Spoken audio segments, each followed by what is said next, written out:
We are just waiting for a couple other people come in. If you can hear us or even see us, go ahead and feel free. Go ahead and send us a message or even go ahead and go into the live stream chat and let us know that you can hear and see us. Gentlemen, how you two doing? You doing all right? Doing all right, doing great. Good, good, good, good, Same good, here, good. same here. All right, we got a lot to get to here today. So, without further ado, let me start um, like no other because I think that this is um, bears to be talked about. Clayton County Jail is no longer just a jail; it has become a danger zone, a place where human lives are stacked like cargo, and violence is an inevitable language of survival there now. Inside those walls, we aren't just seeing inmates serving time, we are seeing them lose their lives, murdered in custody, often while the system looks the other way. Why is this happening? Overcrowding, too many bodies crammed into too little bit of spaces, staffing shortages that that leaves correctional officers stretched so thin that they can't see the fights until they've already turned deadly and sometimes against them. Infrastructure is broken. We've heard a whole bunch of things, but the current theme that keeps on being spoke about over and over and over again, it doesn't have to be this way. And I have, of course, two gentlemen here, one that you know of, retired Sheriff Victor Hill, and also with us as our guest, former CEO Walker here. So, without further ado, gentlemen, welcome to the show. And let's talk a little bit about this because you are guys are the practitioners that have worked in that system. And my brother, Keith, has managed this entire system with great, great, great effectiveness. So let's go ahead and go at it, guys. You know what, Jerome? I guess the best way to start off this show is let me interview this young not interview, but introduce this young man here. Hmm. And probably the best way to do it, there's a picture. I want you to put that picture up, and I want to introduce him with that particular picture. You know, as most people know, I'm the former sheriff of Clayton County. I was a sheriff there a total of 15 years. And, you know, as we discuss this very sad situation, I want to discuss Officer Walker and how I got to meet him and how he got into law enforcement. You know, there's a story I don't think I've ever told. I don't even think I told you this story, Jerome, because, you know, we grew up separate. Hmm. Uh, when I was in elementary school, a cop actually came to the school and passed a toy badge out to the entire class and talked about law enforcement. And I don't know if he realized what he did when he gave me that badge. Everybody else, I think they played with it for the day. I kept that badge and ran around with it for years because I just knew I was going to go into law enforcement. Well, years later, I grow up, um, and let me just fast forward. I become the sheriff, and I know one day I was watching this documentary, and it showed President Clinton as a child shaking John F. Kennedy's hand when he was a Boy Scout. He went to the White House and got to meet the president and shook his hand. That president had no idea that the young man's hand he was shaking would one day become the president of the United States. And I thought that was too cool. And I remember this cop giving all us these toy plastic badges. So I always kept toy badges with me, for lack of a better term, or junior deputy badges. And I always said to myself and to some of my friends, you know, one day I'm gonna hand this badge to a kid, and I'll probably be somewhere on a beach retired one day, and I'm gonna look, and that kid's probably gonna be sheriff or chief somewhere. Well, I got to meet this young man when he was, I believe he was 12 years old then. Right. And he expressed an interest in law enforcement. We spoke, we took this picture, and I told him what I told a lot of kids, that's okay. Call me when you turn 18 and I'll give you a job. He called for real. Hey, I'm 18. I was like, okay, this young man is serious. And that's how he came to work at the Clayton County Jail. Now, you know, we know the story. Well, not everybody knows the story, but politics, you got a DA I'm enemies with. She's friends with a guy that wants to be sheriff. They come up with this thing about the restraint chair, and they're able to push through a false conviction. And he comes on during that time. So the jail went from, as I said in another video, from what some inmates actually named the Hilton. That was actually their name they came up with. It wasn't mine. And now one of them is called the Hilton. So this young man has worked there in not so distant past. I think you stopped working there how many months ago? January 30th is when I exactly. Quit. And he can give us an insight of what's going on. Let me say this before we get started with him. Not a week goes by I don't get contacted by a parent, sometimes a former employee if they leave. And you'll be surprised how many times I get contacted by inmates who've actually been in the jail. You know, recently I spoke with a woman whose son was gang raped at the Clayton County Jail. He was raped by 3 inmates, and she said to the point to where he actually had to go to the hospital and get surgery to repair the damage they did. Not sure, it hasn't been verified, but another source seems to think there's someone in the hospital right now from a gang rape. I can't verify that, so we'll have to say alleged. But everything from rape, 7 dead bodies. When we say dead bodies, we're not talking about natural causes. People are going to die in the jail.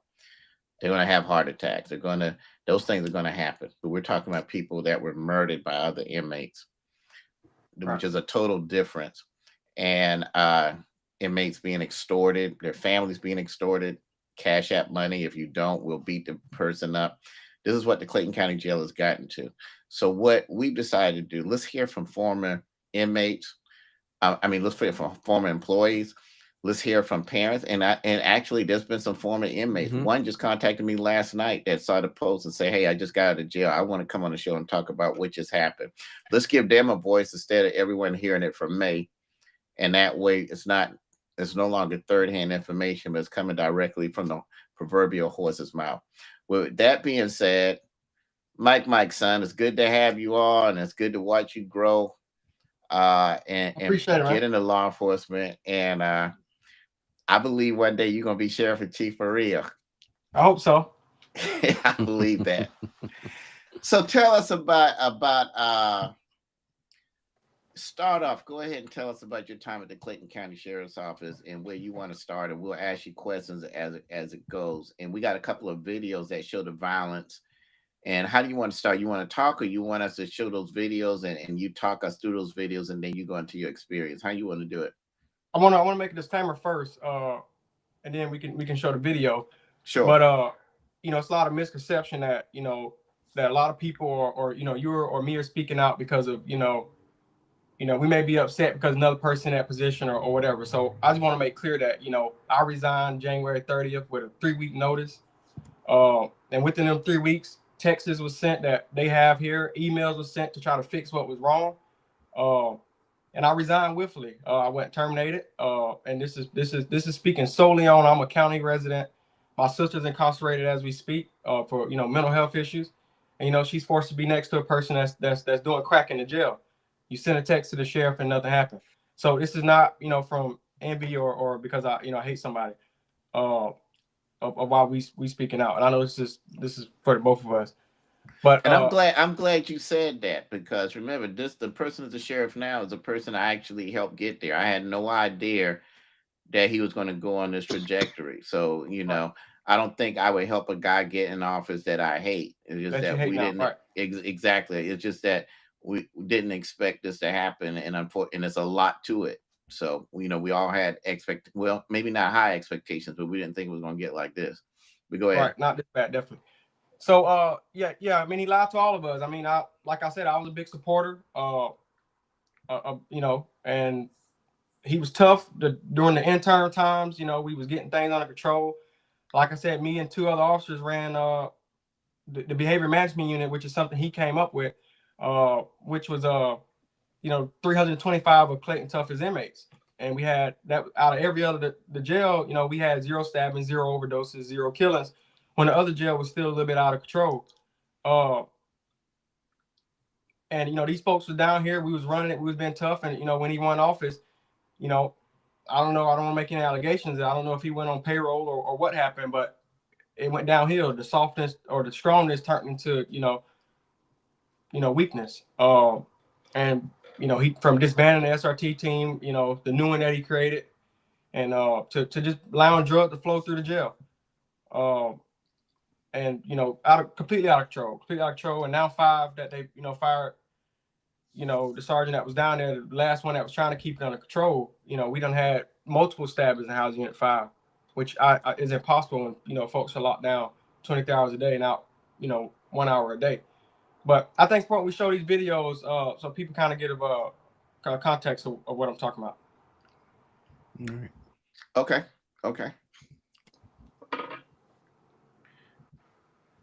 And as the video playing, Mike, kind of talk us through what's going on. I know one you're in. I think we'll do that one last, and let's do the other one first. But kind of talk us through it.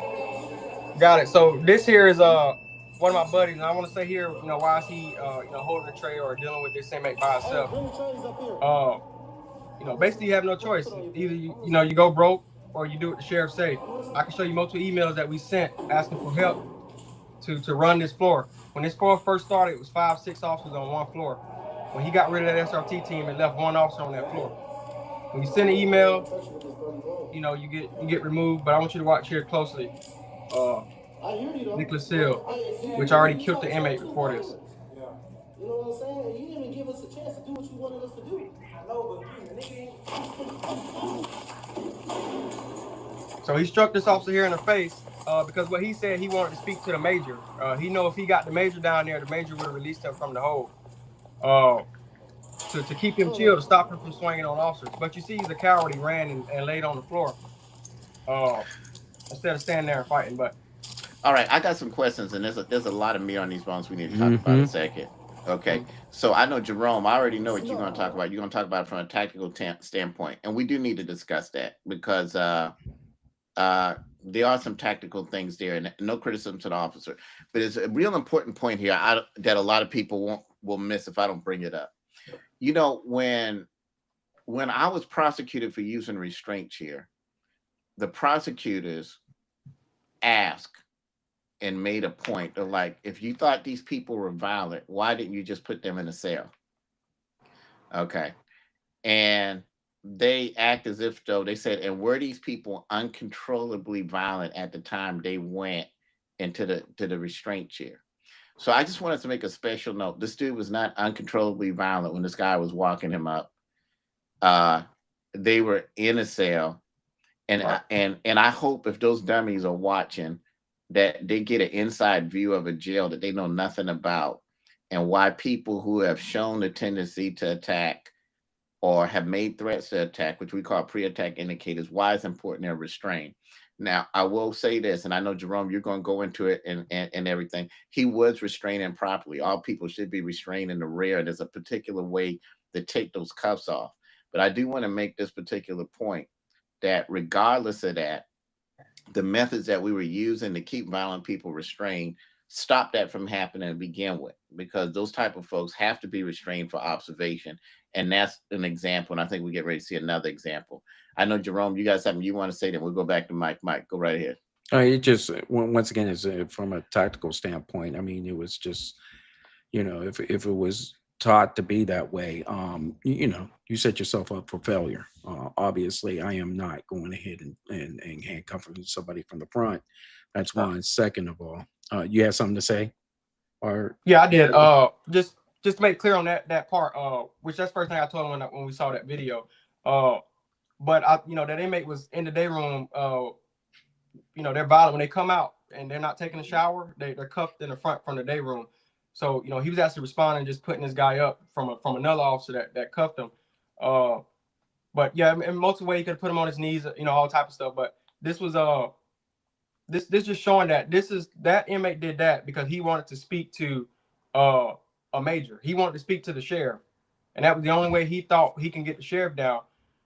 And which sheriff, you got here the text message that I sent to the sheriff that day, which that officer got no phone call no nothing until I demanded a phone call from basically the sheriff, or allow him some days off to sit out. But that inmate went back in the cell and nothing happened. Nothing happened to the inmate. No, we don't have a restraint checker. They want to get rid of it. There's no flaps on that door. The sheriff refused flaps to put flaps on that door. So tell me what's the next step that officer do? When you feeding that inmate, and now we have an officer been having feces thrown on almost every day, Right. from an inmate inside the jail. So what do you do next? You send an email, you get moved, you get stuck in a tower, you get sent to the hospital for 16 hours. It's a retaliation. It's so basically you have to go inside, you have to go in that section, or you got to go find a new job. Like the attack that you're gonna show here of me, that's a mental health floor. I'm 130 pounds doing pill calling this floor by myself. So if you want to show that video, so I explain on let's take a look at that. Yeah, walk us through it.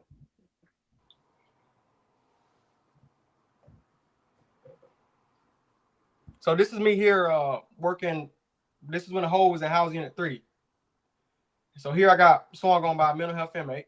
I just wanted to stop it right there. So you just got swung on right there. Right. And Mike, I hate to interrupt you, son, but I hope the dummies that was involved in my prosecution get to see this, because I hope so too.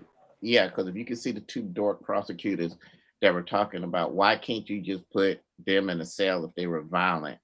Right. This is why. And when we tried to explain to them, you open the door, an officer walks in to do a cell check, and all of a sudden he gets attacked. This is why we use the restraint chair as a preventative measure. So I hope all of the dummies involved in that prosecution who really, can we blame the current sheriff? Of course we can. His leadership is horrible. But we got to be honest about this. He wouldn't be there and we wouldn't be here if it wasn't for the DA, Mosley, and these crazy prosecutors he found to get together, to come together and make up a crime that didn't exist on restraint chair. So everything we see, let's never forget, it goes back to them. That's how we got where we are today. And then unfortunately we got the guy in charge we got. But go right ahead. So your fight is on. He said he tried to throw me off the top rail there. And we're fighting. And that was a nurse that was next to you, right? Right, that was a nurse. Okay. And here in a minute, you're gonna see a inmate run up. You're gonna see an inmate run up. That's Payne. I forgot his first name, but if you look in this video, the very first, I was conducting pill call. I started at cell 1. And this is the weekend. We don't run free time on the weekend. And just something told me to allow that inmate out. It was Mother's Day, to call his mom. And normally we're not supposed to do that. And so this was a new inmate, Payne, that's in jail for murder, that just was tased days before by other officers. I'm talking inmate came, to help me with the fight. And everybody know me, I'm a mama's boy. So I let him out to call his mom. And I told him, I said, hey, by the time I get to cell 16, the last cell, you need to be done and off the phone and back into the cell. Well, I let him out when the fight started. He jumped in and ended up helping me with that fight, which I thank was God. And I appreciate it. Like I said, I was 130 pounds and both of them was bigger than me.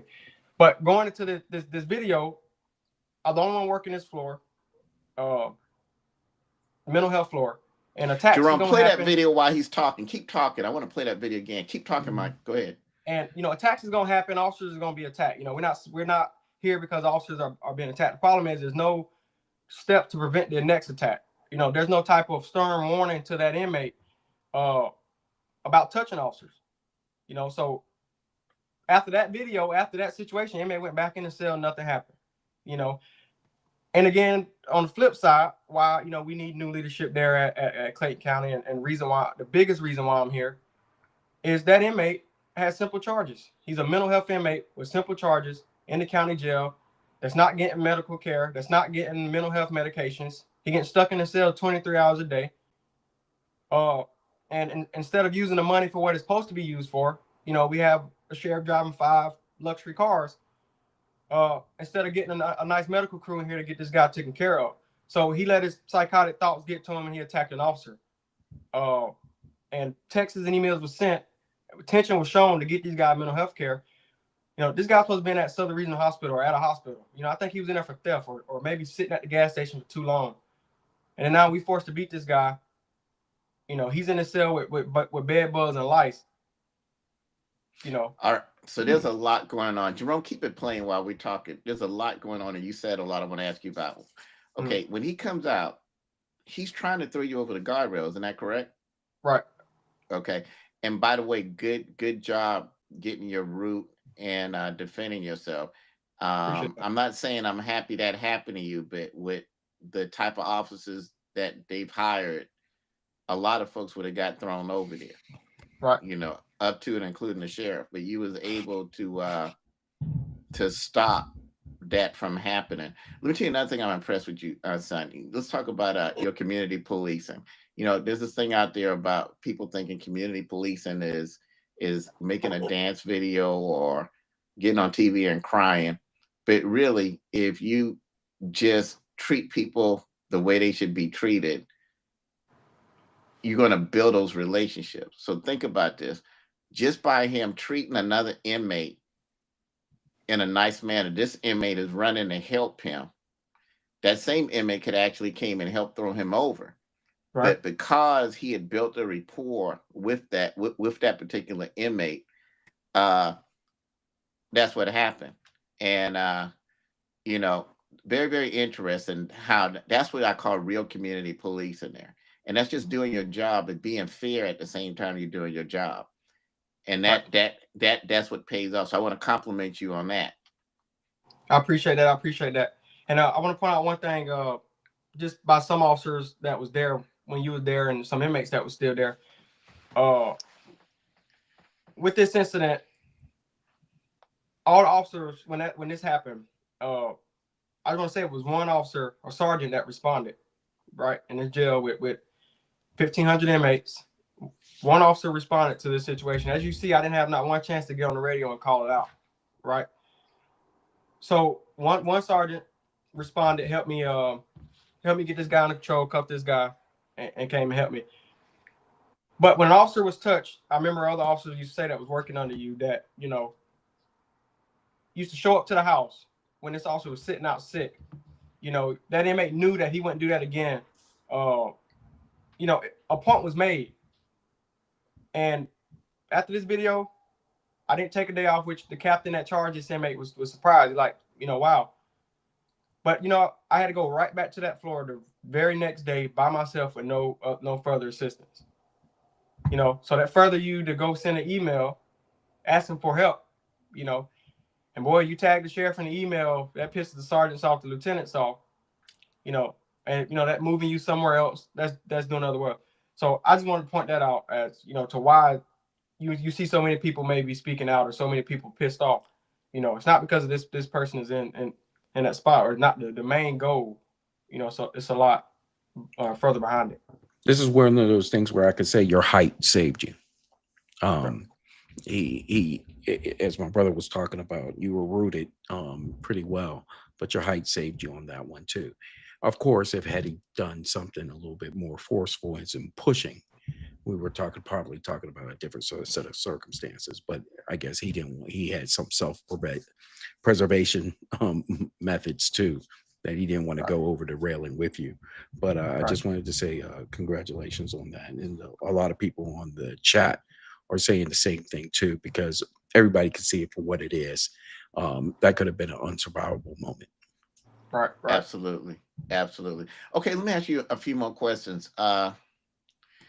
You know, there's this thing out there that, okay, how did the jail get to where it is? Okay, so let's take the politics out. Let's take the stuff that happened with the prosecution, and let's talk about the management that's going on at the jail now. Do you believe, or not do you believe, you were there, what do you know? Is understaffing a problem, or is it that the staff is there, but the staff is not being placed in the jail? The staff is there. The staff is not being placed in the jail. And I don't work. Listen, 3 guys has ran the whole entire jail. As long as you put somebody in those towers, 3 guys, and I'm sure some employees in here watching it. They'll tell you 3 guys has ran the jail. 3 guys has ran the jail, fed from the top to the bottom, and done everything. Had not one fight, not one stabbing on that shift. And we were short staffed. You know why? Because they knew when we came, it wasn't gonna be nice. You know, we weren't gonna give them a tray to be calm, or we weren't gonna give them a cake to be calm, or a 60-inch TV to be calm when we came. Two, where they was going, the hole was tough then. And it was gonna be whatever they did was gonna be some repercussion to it. So the staffing is there. You know, they're not in the jail. I think it's 15 something Allens that works there. And the jail is so dangerous that not one of them is assigned to a housing unit. Not one of them served on the CERT team. Not one of them did anything that had to do with the jail. And their All right, job was a correctional officer. let me interrupt you because let's for people who are watching and they don't know who Alan is, but they're just watching. Okay, Alan is the last name of the sheriff, and when you say Alan, you're referring to his family members, correct? Right. And of course, you say 15, so that means basically he's hired his whole family. Okay, right. But they don't work in the jail. No, they don't work in the jail. No. Right, but some of these people have correction officer positions, correct? Yeah, I think every single one of them that wasn't certified was correction officers. All right, so basically, what has happened is he's hired family and friends, put them in correction officer positions, but they don't have to go in the jail. So what are they doing if they're not in the jail? They are on Skip, which is the people that go to the outside. Skip is the Sheriff Clean Initiative program, I think. It is. I created it, so that's exactly what it is. Keep going. Right, and they supposed to clean up the streets, but you know, it just became a unit for, you know, who knows the sheriff or cool with the sheriff. But and then even worse, some of these folks that wasn't on Skip was supervisors to correction officers, people that were doing this for a long time. These folks was made sergeants and lieutenants over behavior management units or CERT teams, and believe it or not, their job was before that was at Blue Flame, the local club in Atlanta, as strippers. So you know, that place go for days about, you know, without mentioning names. I can mention some names, but you know, I don't want to hurt no feathers right now. I hear you. But it's what you can do for anything you don't want to say. I'll say it for you because you know I could care less. Right. Keep going. All right. Right. Yeah. So I'm gonna say it like this: is rank or sex for rank. You know, so if you got a nice bottom size, plastic bottom size, that was your supervisor. You had to listen to him.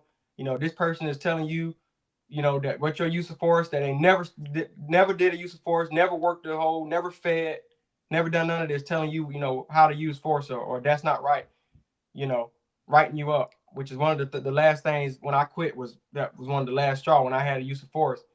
You know, a former stripper is telling me what I should have done.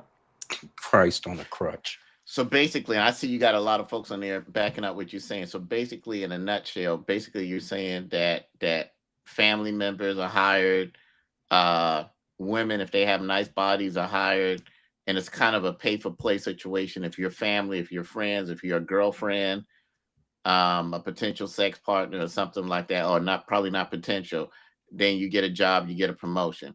What about cars? Is it true that correctional officers get take home cars? Oh yeah. I mean, the newest cars out. I'm gonna say this. One of my favorite units was the K9 units.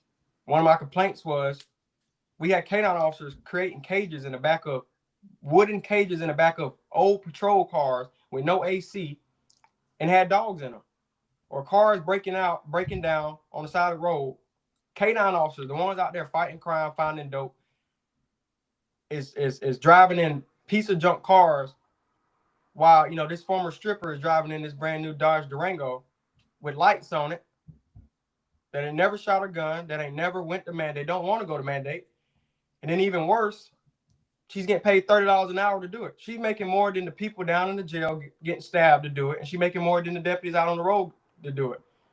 You know, when you go over to Fayette County or you go over to these other counties, you know, and you ask these people and you say, hey, who your sheriff, what your sheriff make, what your sheriff drive, especially Fayette County, they'll tell you the sheriff name, they'll tell you what the sheriff drive and what the sheriff is making.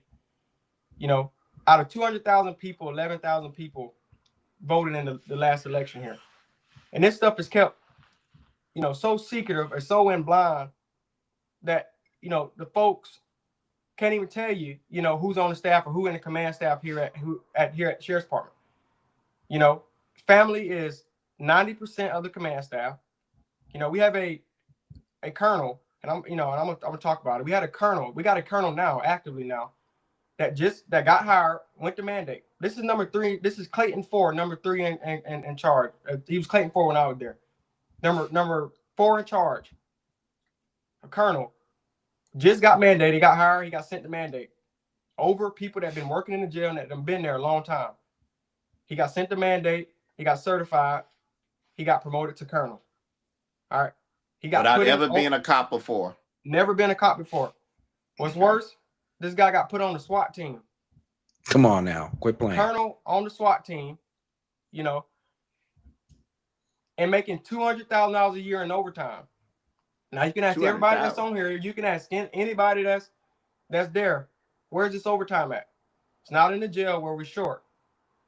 I mean, how much overtime can you do upstairs at at the desk when a colonel is not even really a position? That's just hey, this is give my boyfriend a spot.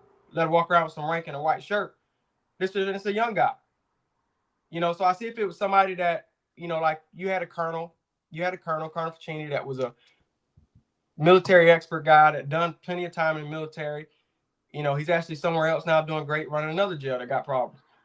But this guy here was a young guy, just mandated, put on a SWAT team, and put over people that have been running the streets, running and gunning, and they can't get promoted, but they have to answer to a 25-year-old colonel that just got mandated.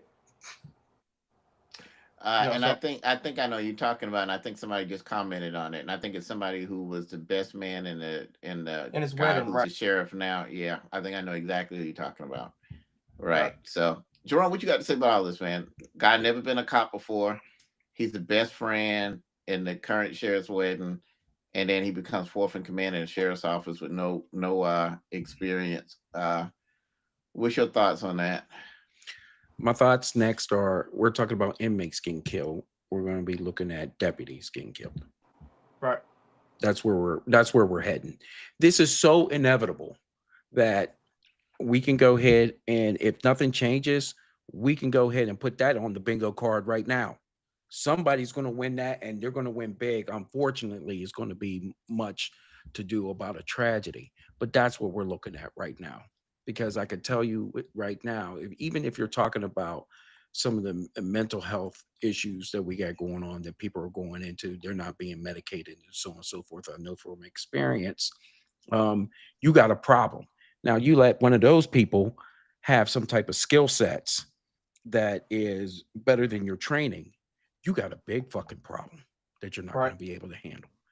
And then if you're scared to go ahead and do something because you're worried about a lawsuit coming your way, or you're worried about the sheriff or somebody else not backing you up, then you got that grows exponentially, as we see in this. So right now we're looking at the worst case scenarios blossoming in this jail, and that's what we're looking at. I want to say this to combat to add on. The sheriff doesn't hire post-certified jailers to work the jail. Why do he go to Walmart or the Blue Flame or these strip clubs to find people to work the jail, and not people that have been working in jails already? Because no officer will stay there. The turnover rate, I think, is 3-4 people quit a day. After your 2 weeks of training, 4 people is quitting after your 2 weeks of training. But there, we just had I think in the last 2 months, this is unconfirmed because the sheriff is not transparent. He's not releasing any type of open records request.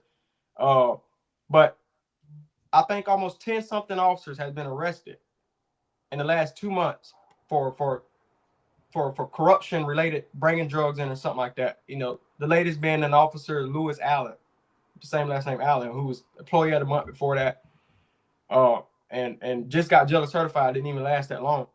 And she found love in Housing Unit 8. But these folks, they come in, they don't last long, and these are the people that are backing up. Which one of my best friends, who was a sergeant there, I hate that when he felt safety for a nurse, and it went out how it went, and they got rid of him. But I was glad he got away from there because it was a matter of time before, that place is what I call a post-ruiner, or you one step away from an indictment. If you go to door 11 every day, 7 times a day, and out of 7 times you go to the door, 5 times he throw feces on you. You're gonna be prepared every time you go to the door. Either you're gonna stop going to the door, or you're gonna be prepared every time you go to the door. But that minute you react a little too early, now you're indicted because sheriff want to post you on his nixle when his wife not having town hall meeting. He want to post you on his nixle, and then to stay elected, he want to say that he's cracking down on corruption, but he ain't posting these other 10 officers that been arrested with his same last name for bringing dope in. So you asking why how the jail has got how it is, or why officers keep getting arrested, and why dope keep coming in. It's because it's officers there right now, and some watching this that are quality officers that have been there, that came from jails that's bigger than Clayton, but they'll never get promoted. You know why? Because they speak out on what's going on, and they're staying there. They're gonna send an email. They're gonna talk about it. These folks was on the training team. They got kicked off the training team because they what they call don't know their place. They speaking out. They're bringing too much attention to what's wrong. Officers ain't never been in trouble before, have their very first use of force, or use of force that's bad, but it's political season. Now he's posted online and charged with with the use of force. So they're picking and choosing of who, when it's all political, and it's sad to say some folks are falling for it. Some folks believe that this is because of overcrowding, or this is jails. Jails have drugs, which is untrue.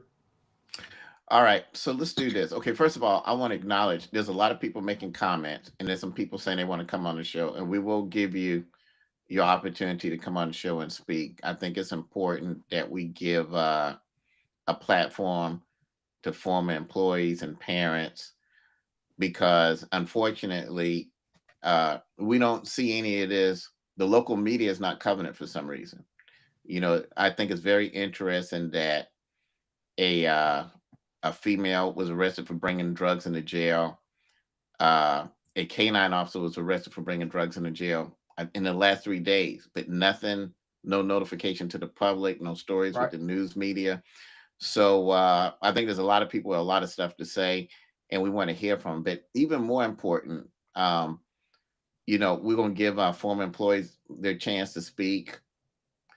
But I think what's going to be very, very fascinating is there's a lot of inmates that just got out of that jail or been in that jail that want to come on the show. Well, that's got in contact with me. And let me tell you why I think that's so important. The thing that's so fascinating for me in this video is right there. Every time I see this inmate in a red uniform, that means he's there for a violent crime, and he's running to help an officer, running to help Mike. And, there was this perception put out that, I was torturing inmates, and all of the inmates in the jail hate me or whatever. And I've got former inmates reaching out to me all of the time, or their parents. And I don't think they would reach out to somebody that was truly abusing inmates or something like that. And some of these folks want to come on the show, and they want to talk about their time in the jail recently. And some of them was in the jail when I was there, and some have been in the jail recently and want to talk. I hope that we can get on this show someone that I put on the restraint chair, not one of the guys that got to lie and testify and trying to see if they can extort millions of dollars out of the county to get a lawsuit, which we find out now they're not going to be able to do. And a good person I would love to have on the show, but I think he's there at the jail now, and that's Bird. Bird has been in the chair, 5 or 8 times when I was sheriff, and I would go down and speak to him every time. And there's some other folks. And I think it would be fascinating to have some inmates that I actually authorized to be in the chair, or other people authorized to be in the chair while I was there, and I would go and talk to them and find out what they got to say, as opposed to the guys that they got to go and lie at trial. But with all of that being said, and we're going to give everybody a chance to speak, and don't forget me to talk about the county police, because there's something I need to bring up about that. Okay, I just recently started finding out about the rape situation. A lot's not being put out. I know inmates were getting stabbed, and we can talk about that. But I'm just recently finding out about inmates getting raped or gang raped. Do you know anything about gang rapes when you were working there? Yeah. So actually, this was I didn't believe it at first, but when he went to the hospital, it confirmed it. But was a white guy in jail for a traffic ticket. And as you know, there's no classification at that jail. And basically they stuck a broomstick, up his rear end. And the officers are not trained in any of it. And I'm not gonna sit here and lie and say I believed them. I didn't believe it. But just something told me that I should send it up in email. And when he went to the hospital and came back, that's what happened. The guy bonded out the very next day. That was his first night in jail. And so yeah. What happened to the inmates that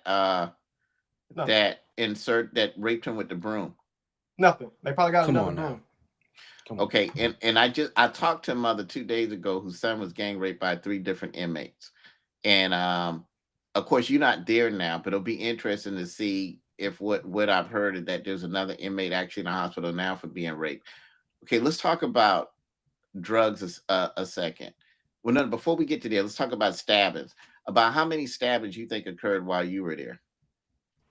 So when I was there, when the wolf pack was there, and you had 3 officers, which I'm gonna get them officers, some credit, a lot of officers, but I don't know if they want me to say the name, but these 2 are, very close with, which is Officer Blanks and Officer Pearson. When we was there, and stabbings went down, and they'll tell you when House Unit 3 was first created, House Unit 5 was created, the lockdown unit, stabbings went down.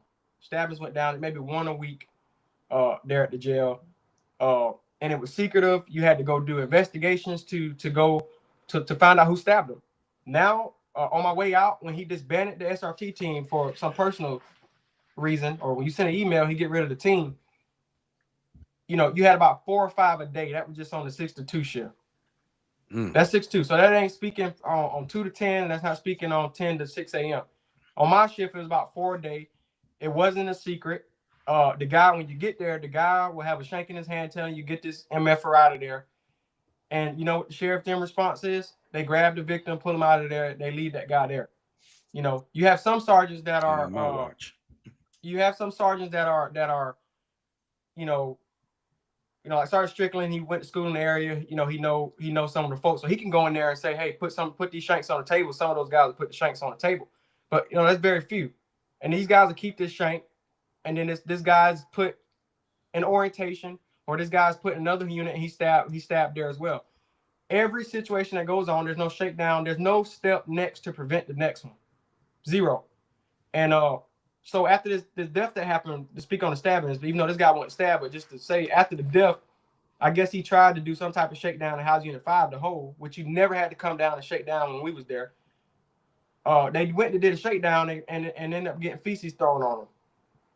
The chief got feces thrown on him, or the captain chief. Got what chief? Who got feces thrown on him? So allegedly, Chief Harper had the water thrown on him, but the captain had feces thrown on him in House Unit 5. I don't know his name. He's a new captain. And the sheriff had feces thrown at him, and so they went down there by Cannon Bird, actually by Bird, and Bird walked back into his cell and jammed the door. And they couldn't get to him. They had to call a SWAT team in to get him out. So, and if you ask right now who's running the jail, that's who's running the jail. Bird and Tyrese Williams is the sheriff. Bird is the deputy chief. Bird is the deputy. I thought Bird would be the sheriff. Yeah, now, Jerome, let me tell you, if Bird ever gets out, he is a guy we need to have on this show. Okay. You're right. Now, of course, we had Bird under control when I was sheriff, but I told him there, I said, listen, man. Wait, that was that tall, lanky dude? He's a tall, slim guy, light skin, right. but I don't know. And remember, Darian got to know him when he worked there. Yeah. But I remember having a conversation with Bird while he was in the restraint chair, telling him that, listen, you got great leadership ability. If you can learn to use it for something other than trying to control the jail, I think you got a future out there.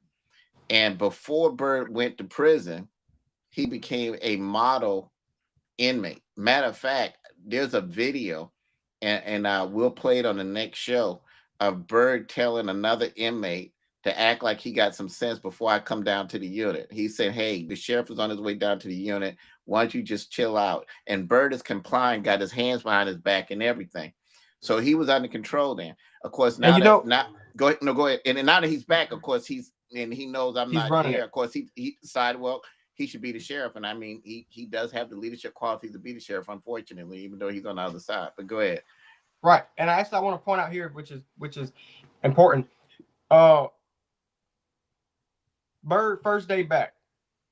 Bird came back. He was for it was actually, I think, disorderly conduct, something very simple. And he Mike, we can't see you for some reason, but go ahead. hold on.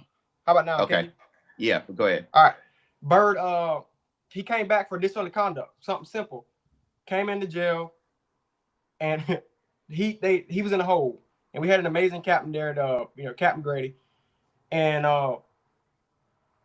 they came and told me, they said, hey, Walker, we got an inmate. I didn't know who Bird was. They said, hey, Walker, we got an inmate in the jail. I'm warning you because I got a feeling that you're gonna try him. But just be on your cues. He gonna fight. I said, okay. So I go walk in the security unit just to see who it was. And when I walked by, Bird said, get your supervisor here. I say, for what? He said, well, you better go ask who I am. So word got to Bird that I was Victor Hill's nephew. And ever since that day, Bird would, before he went up, or he went up to a housing unit, took some inmates hostages and had a mat, where you couldn't taser spray them. As soon as I walked, we walked through the backslide, he saw what he put it down, he walked out with us. We didn't have to put him in cuffs or nothing. But this inmate, they were so scared of this inmate, the sheriff then was so scared of this inmate that they were going to OR this guy on the streets just so that we didn't have to deal with him. And it's an inmate now. Stop right there. So I'm glad you brought that up, because Jerome, there was a time when the jail started getting out of control that the guy that's the sheriff now was ORing folks out of the jail to protect them. Now, let me just say this. I've said this before, and I'll say this again. I've said it when we've had tours with grand juries and people from wherever to tour the jail. If you can't control the jail, there's no way you can control the street, because the jail is a controlled environment. So if you can't control criminals in the jail, there's no way you can control them on the street. But if you know someone's violent and you can't control them, you're going to release them to the public. It's one thing to release an inmate because, hey, I can't protect you. I think somebody like Bird is going to beat you up. But now you're saying I can't control you, so let me release you out into public where you can go harm somebody else.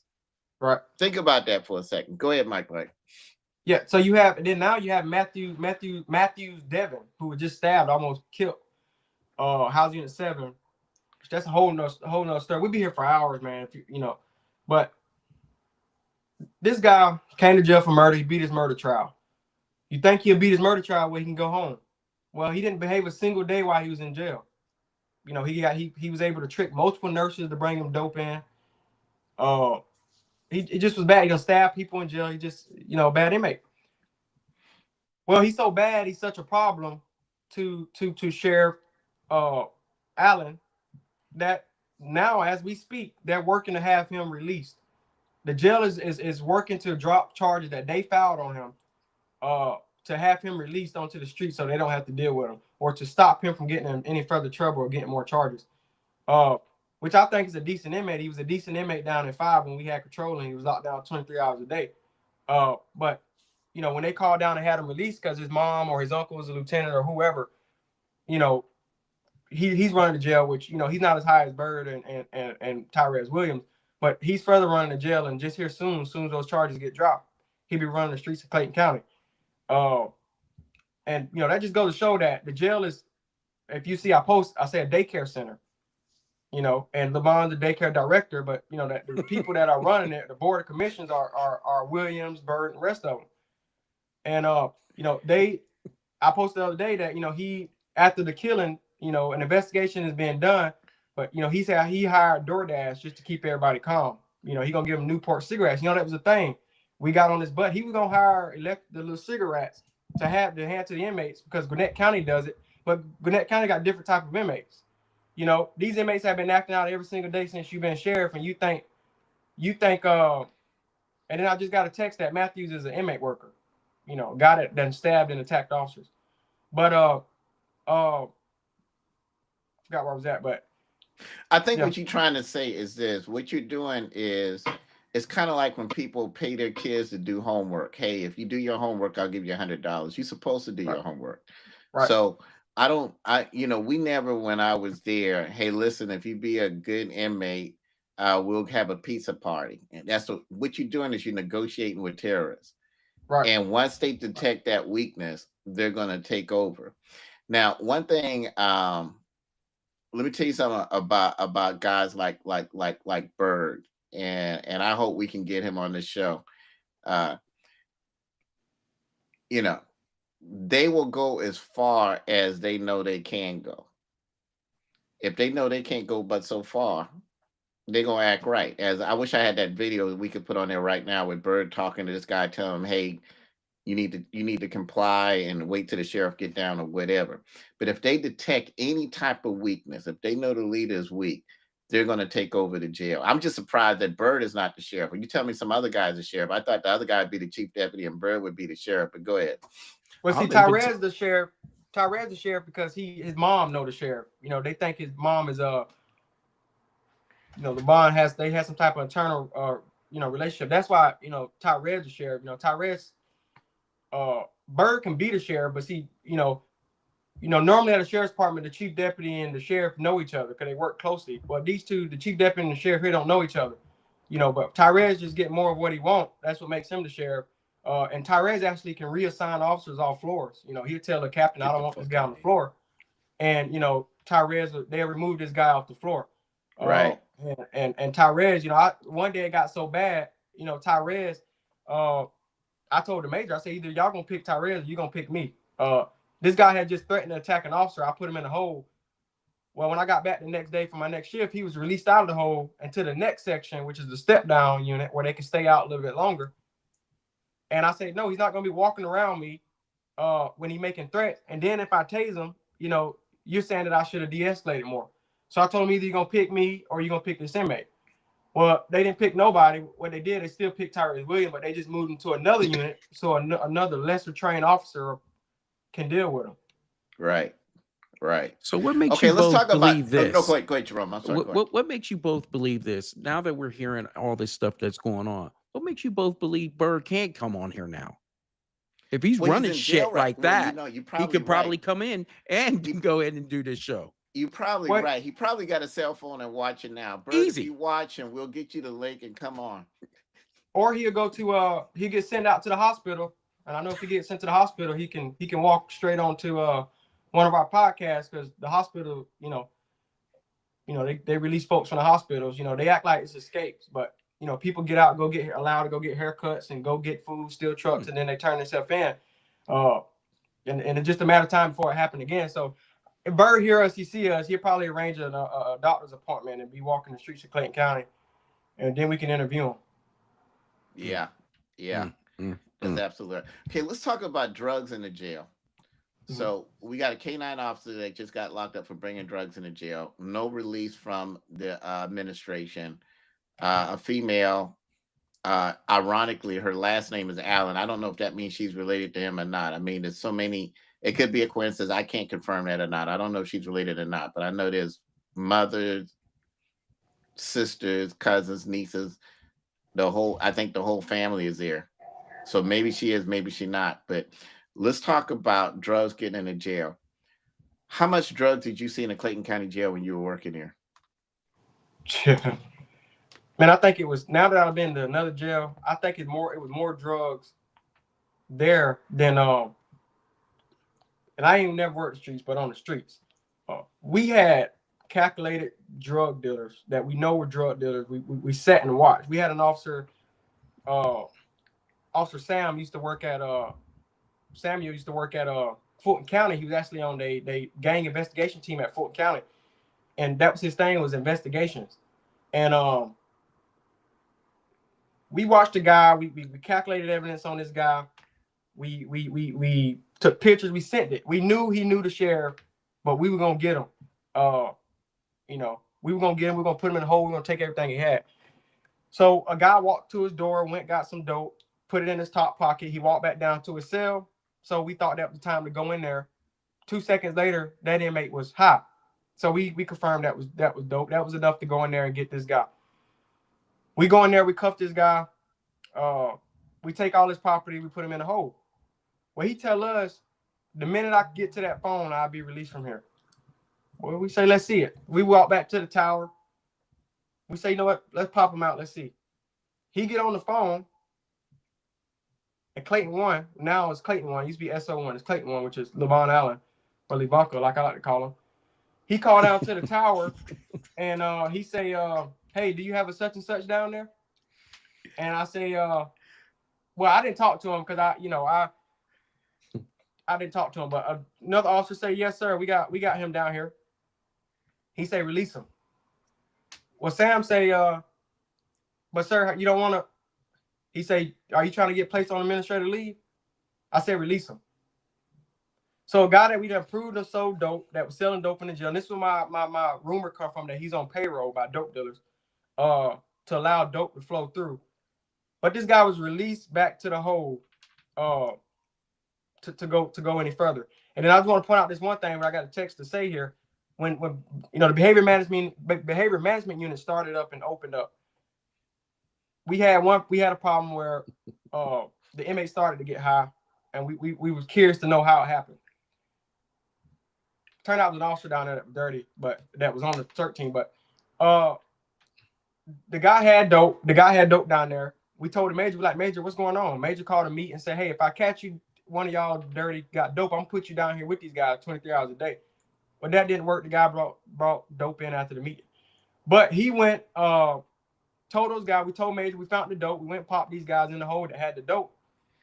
Well, instead of sending it up, getting this inmate charged and the rest of it, Major say they hide it, delete it, throw it in the trash. The shank, throw it in the trash. They don't want it sent up because he don't want his hole to look bad. But this happens from the sheriff. This is down. This is all down. They all think alike. And this is for any citizens watching. You may try to get, number 2 that tries to run, or number 4 that was a captain that run. It's only a few of them that's not corrupt, but the rest of them are. But the goal is they was covering it up. So let me say this. A lot of people, if they weren't there, they will find this hard to believe, especially with the amount of drugs that's in the jail now. Right. But when I was sheriff, there was no drugs at the jail. And let me tell you how I did it. It wasn't rocket science. I cut off all entrances to the jail for employees and everyone to one entrance. In that entrance, there was a camera filming. Everyone had to be searched. If you walk outside to smoke for 5 minutes, you got searched again. It was connected to my phone where I could look through that camera and see the search anytime I wanted to. So by cutting all the entrances off, and I hope a lot of people are listening, I hope sheriffs and wardens around the country are listening. If drugs are in your jail, it doesn't float in magically. It's coming in by the help of officers, nurses, maintenance people, or whatever. So if you make all of those folks go through one entrance, and you search it, and you film the search, and you keep that camera on there to keep the people who are searching honest. And every now and then you put a drug dog there that no one knows a day or hour that drug dog is going to be there. Then there will be no drugs in your jail. It wasn't rocket science. I never ran a jail a day or worked at a jail before I became sheriff. Just common sense. What amazes me about the amount of drugs in the Clayton County Jail now is the guy that's there now, he saw that. So it makes me, I don't want to go too far into that, but a jail that had no drugs and is now drug infested. There's one guy, I hope we can get him on this show, where he got so sick from inhaling the drugs that he had to go to the infirmary. This is a former inmate that got in touch with me through Messenger the night he got out. But it's very hard for me to think that this drug problem doesn't run higher or deeper than what we're just hearing and seeing now. There's one other thing I want to say too. so people can understand as we get close to the hour. And James, you're right about that. Common sense isn't common. But I had a mother get in touch with me this week, and I heard this with my own ears. She called me concerned because her son called her and said that he thought that there were some people that was going to take his life. Actually, and it had something to do with the arrests and stuff that happened with the drugs coming in, whatever. So while she's on the phone with me, her brother gets on the phone, and I heard something that sounded like 911, and I was trying to ask, I said, are y'all on the 911 line? Her brother dialed 911 at Clayton County Police to say, hey, can you go check on my nephew? I think they're about to kill him. So now I'm listening to all of this. The 911 operator tells her brother, hey, that's the sheriff's office. We can't send a call. We'll transfer you to the sheriff's office.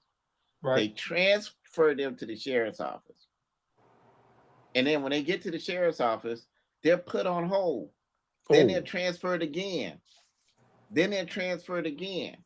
Now, I don't know where this young man got this idea from or whatever.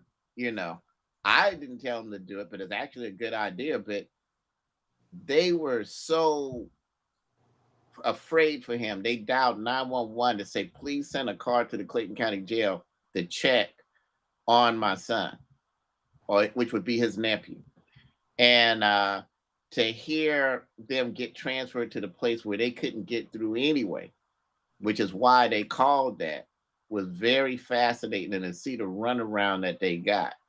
Now, as a result of it, that's how these arrests end up coming up. If it wasn't for them and calling 911 and being concerned and getting information, it's not like, and maybe that's why we're not seeing this drug bust on the news right now, because it's not like the command staff at the sheriff's office was doing a great job in an investigation and they found out about these drugs. It was this parent and her brother, this guy's uncle, that were so concerned and kept calling and kept doing such and such that finally the information got out, and then they were able to arrest this female officer or sergeant or whoever she is. And I know she has the last name Allen, but I don't know if she's related or not, and a canine officer. So think about that. If it wasn't for them, that arrest wouldn't even have been made. These folks would still be taking drugs in and out the jail. And they couldn't even get 911 to get them through to someone. They had to keep pressing. So let me turn this back over to y'all. Let me just say, we see a lot of people out there. There's a lot of comments. There's folks there. Jerome, tell them how to get in contact with us. We do want to give everyone a platform to talk, because obviously the local news is not, I don't know where our investigative reporters are when we need them. I don't know where Uncle Tom Jones and Mark Wee Wee is right now, but right now this would be a good investigation for y'all to look into what's going on at the Clayton County Jail. And they was there. They was there when every little thing you done, man. They was there. The news was there. News is the biggest joke. And they go back to the thing, anybody that's the public Clayton County citizens watching, man. Pay attention to your sheriff's office. Pay attention to who your sheriff is. What your sheriff is driving when he goes to ask for $14 million. And I don't know the county chairwoman, but at least she stood up to him for that. I do appreciate that. But, I see some people say he asked for money to fund the jail. This is the same jail that Victor Hill ran with the same budget. And what people don't know is, he got brand new Fulton County locks that the sheriff didn't have. The doors didn't lock. Let me stop you, son. I'm sorry. Okay. It's not the same staff and it's not the same budget. He has more people than I had. And we had more than enough people to run the jail because we put them in the jail. As a matter of fact, there was one time we were locking up so many people. There were 2,200 people in that jail because we were taking criminals off the streets. And the jail was still clean. Nobody was getting stabbed and there was no drugs in there until folks was able to bond out. So I want to make sure we got that clear. And they actually gave him additional staff. So I need the public to know, and I especially need the commissioners to know this. If he tells you he's understaffed, he's lying. If you hire people who's supposed to be correction officers and you put them everywhere else but the jail, and you tell them they're preachers, they're massage people or whatever, and then you only put a few people in the jail and put their lives at risk because they don't have enough backup, that doesn't mean you don't have enough people. That means you're not using the staff you have adequately, because we had enough people to keep that jail under control when I was there, and he has more. And he also had more money than I had. So throwing more money at that problem is not the answer. It's a Right. leadership problem. It's not a money problem. Go ahead, son. Finish. Right. So, he got they gave him money for the brand new locks. We got the whole jail replaced, and within 6 months of the last unit being replaced, the locks are completely broken. These brand new locks are completely broken. The tablets, he brought tablets for the inmates. They're completely broken.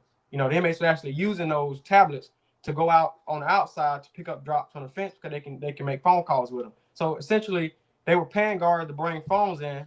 Well, he went and bought phones and gave them phones and disguised them as tablets. So for the people that live in the county, I post about it. It's pissing me off about it because my mama stay in this county, I stay in this county, my sister stay in this county. My sister is in jail as we speak, for mental health issues. So she has to endure the nasty showers, the lice. She has to endure this stuff, to feel what I believe is a fantasy he got. That he wants to be rich. So that's why he's buying the cars and the tight pants and stuff he couldn't buy before, before he was sheriff. So, stop letting this guy spend your money and fool you and walk around in these, county-owned big trucks that he think is his. He's fooling you. He's going to this county commission, ask for more money, and it's a lot. He got people thinking that overstaffing or overpopulation or the growth, is why the jail is like this. He comparing his jail to Fulton County and DeKalb County that has populations of millions of people. Clayton County has a population of 200,000 people, the same as Henry and the same as Fed, and they're not having as many problems as Clayton County is having. But he walks him back in front of the commissioner asking for more money, and to even electing his wife to fund money. And we went out and they voted for his wife so he can get more money. So all of the Allens should be at the unemployment line in 2028. And I hope he funneled enough money into some of his bank account to pay some of the stuff he got, because I don't care if a Donob is the sheriff. He has to be go. Well, Donob is the sheriff, but he can't be there no more. And I want to make sure of it. Whoever the next sheriff. Wow, Jerome. I see the look on your face. What you thinking? First of all, Mike, you should be on a comedy show. This you got some chops for that. Let's go ahead and talk about that. The second part of it is that as we get deeper and deeper, I just want to go ahead and say this to the incredible audience members that are pushing in all types of information. You guys, of course, with Mike, are the real heroes. You guys are putting in information that so many people want to hear. And just to give you some background for anyone who wants to go ahead and contact the show, please feel free. You can go ahead and do info at hillofjustice.com, or you can go ahead and really do hillofjustice@gmail.com. Either one, we're going to be able to hear your stories and hopefully get you on to the show. So that's one. A lot of people are really astounded right now with what's going on. I am too, because quite truthfully, the fact of the matter is, when you take a look at leadership styles, and certainly when you look at certain executives, you have a particular decorum that you expect from them. And then when that is all out of whack, it's going to lead to some dangerous circumstances. So, Mike, I'm glad you're out of there in many respects. And for the other ones that are watching the show that are, that are trying to hold back, what I'm going to say to you, just watch your back. We don't want to see you go through any circumstances, because you have families that you have to go home to also. So those are some of the things I have on my mind for those who are surviving these moments, including the inmates that don't have to be subjected to nonsense like this too. That's true. That's true. Again, Mike said something. He's right. We could go on for hours. We may have to have him back. I know there's other people. We want to give a voice to some parents. We want to give a voice to some more former employees. We want to definitely give a voice to some inmates who've been in there. Let me just say this in conclusion. First of all, Mike, I want to thank you for having you on, son. I'm proud of you. You've grown up to be a hell of a officer. You know, it's amazing seeing you now and then seeing you when I met you when you was just 12. And I want to thank you for being on the show. I admire your courage and your boldness, and also the type of cop that you become. And look forward to you being the chief or sheriff or whatever is I notice in your future. But I want to say this in conclusion to the public before we leave. Uh, there's two things I want to address. I want to keep it as short as possible. Jerome, you may have to move down here based on what I'm seeing right there. But anyway, there's two things I want to make sure we get straight. First of all, I've said it before and I say it again. I owe Clayton County an apology. I'm not going to go into all of the details. I think people have read the book or we've got other shows to talk about it. There was a political prosecution that the district attorney, Tasha Mosley, initiated, and she did it in order to get to see if she could get me out so that Jeff Turner could become sheriff. If he was sheriff, it probably would be just as bad because he's weak too. And to stop that, I helped this guy become sheriff. And so I have a part in that. I didn't think it was going to be like this. If I'd known that, I would have never helped him. I had no idea. There was an important lesson I had to learn. Leaders aren't made, they're born. I thought maybe I could make a leader. That's not possible. I think I've said this on other shows. If you could make leaders, then the NFL would make a Tom Brady for every team, and the NBA would make a Michael Jordan for every team. So we know leaders have to be recruited. So that lesson is learned. My heart goes out to the people who have to still work there, and because they're in danger right now. We know that the place is on a trajectory that at some point a civilian may lose their life next. And we're not putting one life above the other, but officers, and based on what we can see, is there. I also want to say this in conclusion. I want this message to go out, and I mean this. I want this message to go out to the district attorney of Tasha Mosley, the former chairman Jeff Turner, who wanted to be sheriff, and probably he would have got thrown over the banister if he was there. The federal prosecutors that Tasha Mosley got with, and the judge in this case. I hope y'all happy with what y'all have caused here in Clayton County. Y'all colluded with 6 criminals, got them to come to court and lie and claim they were tortured, promised them money, all so you could get another guy elected. And now 7 people are dead. Okay. Do we have a dummy for a sheriff now? Yes, but he wouldn't be there if it wasn't for the craziness that y'all did. I hope y'all watching this video. I hope y'all realize 7 inmates are dead. You claim you were trying to protect inmate civil rights. And now you've got parents that can't sleep at night because they don't know if their kids are going to get killed. You got parents dialing 911 to the Clayton County Police saying, can you go check? And you claim that you were trying to protect those inmates from me, but you were really trying to get another dummy elected. And now 7 people are dead, untold a stab. Some have been gang raped, not to mention the crime on the street. We can thank Tasha Mosley and Jeff Turner and those dummies that were a part of this for the lawfare for this. And I just want to make sure that's clear before we get off. Mike, you got something you want to say in conclusion? Go right ahead. I want to make a conclusion. I want to rebuttal that. And these folks being stabbed and raped are not people in there for murder. These are your sons, your kids that could get locked up for mental health, or you for getting to go to court for a ticket for HOV violation. These are the people being murdered, stabbed, and raped, not violent ones. I want to make a conclusion for the officers that's still there, the ones that reach out. And some of these folks don't even reach out, but these are some strong officers that are still working there. And I said, if I want a sheriff tomorrow, these guys are being charged. You know, this sheriff won't put them in charge. But you know, to the officers that's still there, you know, all I can say is stay strong. You know, hold the line, and you know, like Victor Hill always told me every time I went in for work is, you know, don't do what they won't do for you. You know, he's not gonna back you up. You know, if you know that Nobody gonna back you up going to that door with that guy. Don't go in there. You know, they're not gonna sit at you at home.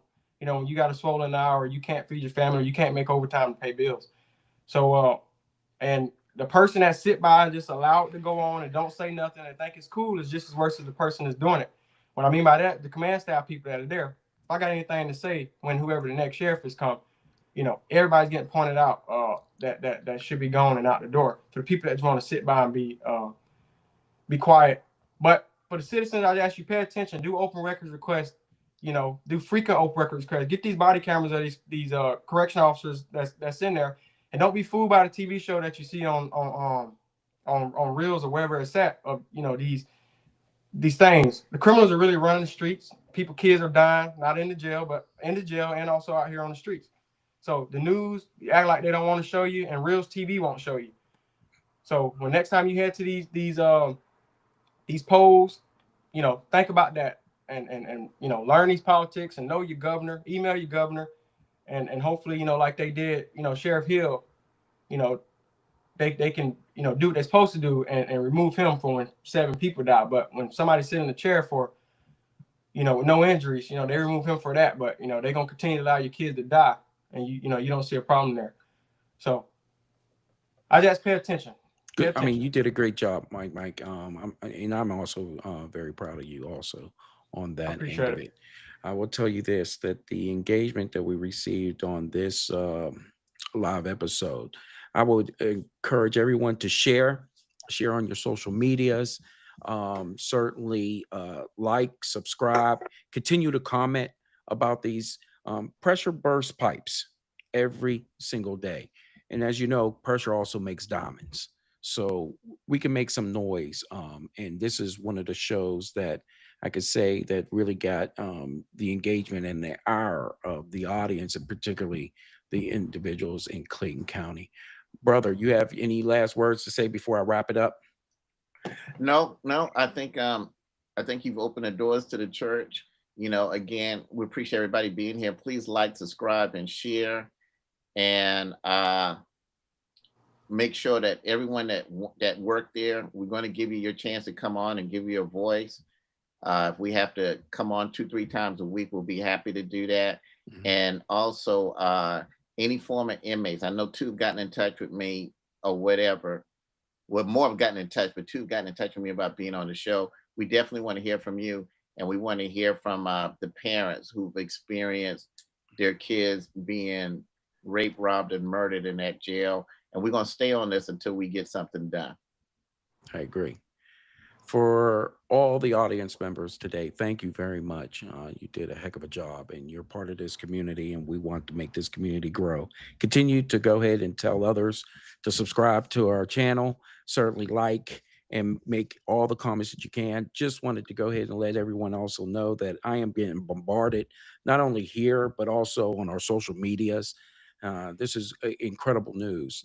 Means that this is touching the hearts of a lot of individuals out there, including us, as we go ahead and bring you this type of content and the truth to you. Without further ado, we got Mike, we got retired Sheriff Victor Hill. I'm Jerome Hill, and thank you for watching the Hill of Justice Live.